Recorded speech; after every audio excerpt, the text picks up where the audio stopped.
Hi అండి, it's me Sai Mounika YouTube channel. మన recipe ఏంటో తెలుసా? ఇవాళ మటన్ కాలు పులుసు అయితే పెట్టుకుందాం, చూసేయండి. కాళ్ళు అయితే నీట్గా అయితే కడిగేసుకొని పెట్టేసుకుందాం పక్కకి. దానికి కావాల్సిన ఏంటి ఉల్లిపాయలు, చింతపండు, అలానే అల్లం వెల్లుల్లిపాయ పేస్ట్, అలానే కొంచెం కరివేపాకు అయితే తీసుకుందాం అండి. స్టవ్ మీద అయితే కుక్కర్ అయితే పెట్టేసుకొని ఒక కప్ అయితే ఆయిల్ అయితే వేసుకుందాం. ఆయిల్ అయితే హీట్ అయింది కదా, మనం అయితే సన్నగా తరుక్కున్న ఉల్లిపాయ ముక్కలు అయితే వేసుకొని వేయించుకుందాం అండి. సింపుల్గా ఏ మసాలాలు లేకుండా అయితే మనం ఈజీగా అయితే చేసేసుకుందాం, అద్దరిపోయిద్ది. మీరు కూడా ట్రై చేయండి తప్పనిసరిగా. చూడండి, ఉల్లిపాయలు అయితే వేగినాయి కదా, ఈలోపు అయితే మనం అయితే కొంచెం కరివేపాకు అయితే వేసుకుందాం. అల్లం వెల్లుల్లిపాయ పేస్ట్ కూడా వేసుకుందాం ఫ్రెండ్స్. చూడండి, పచ్చివాసన పోయేంతవరకు అయితే వేయించుకుందాం.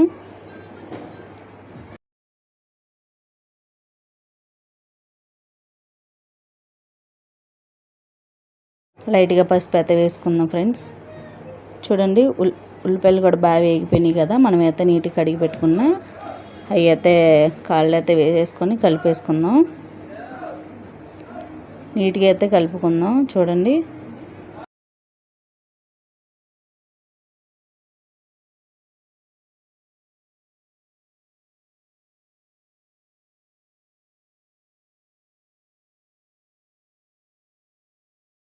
అలా 10 నిమిషాలు అయితే వదిలేసిన తర్వాత మనకైతే కూరకు సరిపోయినంత కారం అయితే వేసుకుందాం.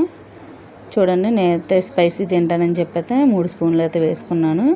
అలానే మనం సాల్ట్ అన్నది ఎక్కువ వేసుకోకూడదు, ఇప్పుడే లైట్గా అయితే వేసుకుందాం.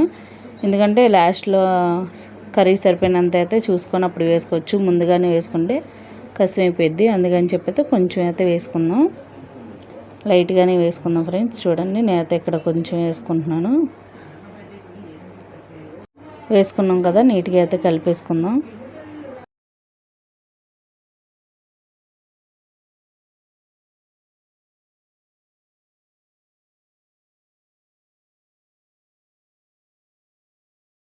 ఆ విధంగా అయితే కలిపేసుకున్న తర్వాత ఒక లోటా వాటర్ అయితే వేసుకుందాం.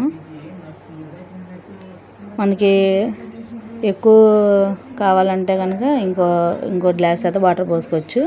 నాకైతే మీడియంలోనే అయితే వేసుకుంటున్నాను కాబట్టి ఇలా అయితే పోసుకున్నాను. ఒక లోట అయితే సరిపోద్ది. కుక్కర్ మూత అయితే పెట్టుకొని 3 లేదా 4 విజిల్స్ అయితే రావాలి ఫ్రెండ్స్.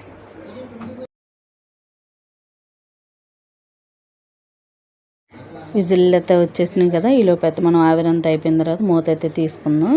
చూడండి, బాగుంది కదా కలర్ఫుల్గా. టేస్ట్ కూడా అదిరిపోద్ది. తప్పనిసరిగా అయితే ఒకసారి అయితే ట్రై చేయండి. చూడండి, సింపుల్గా ఈజీగా అయితే అయిపోద్ది. ముక్క కూడా భలే ఉడికిపోయింది కదా, 4 పీసెస్ అన్నాయి. చూడండి, ఈలోపు అయితే మనం అయితే నిమ్మకాయ సైజ్ అంతా అయితే చింతపండు నానబెట్టుకున్నాం కదా, అవి అయితే ఒక కప్ అయితే పోసేసుకుందాం.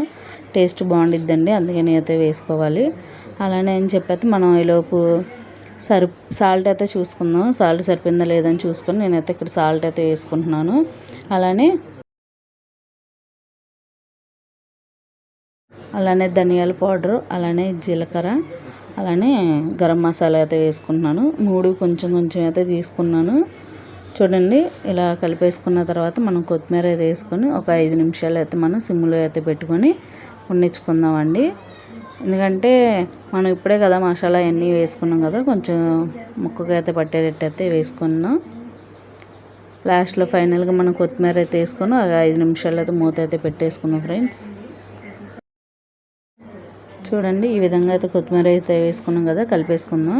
నా నుండి వీడియోస్ అయినా కావాలంటే కనుక కామెంట్ బాక్స్లో కామెంట్ అయితే చేయండి. నా వీడియో ఎలా ఉందో అని, రెసిపీ అన్నది బాగుందా లేదని చెప్పి కామెంట్ అయితే చేయండి. అలా నా వీడియోస్ చూసినట్టయితే సబ్స్క్రైబ్ అయితే చేసుకోండి. ఫైనల్ అయితే ఇలా అయితే ఉంటుంది. వేడి అన్నంలో అయితే వేసుకొని తింటే కనుక జలుబు దగ్గు ఏదైనా ఉన్నా సరే దబ్బుకుపోయేది friends. Thanks for watching. Bye.